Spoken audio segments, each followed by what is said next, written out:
Law 9. Kumilos. Huwag makipagdebate. Walang nananalo sa mahabang debate.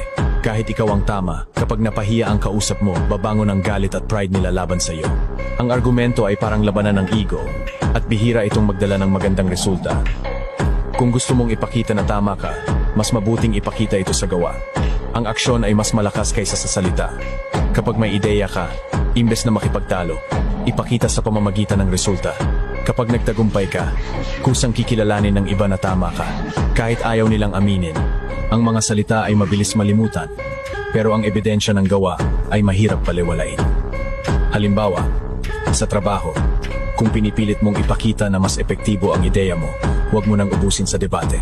Gawin mo na lang, ipakita ang resulta, at hayaan silang makita mismo ang ebidensya. Sa ganitong paraan, wala kang kalabang direktang mapapahiya, pero ikaw pa rin ang lalabas na tama. Kaya huwag sayangin ang lakas mo sa pakikipagtalo. Gamitin ito sa pagkilos, dahil ang aksyon ay hindi na pwedeng kontrahin ng salita.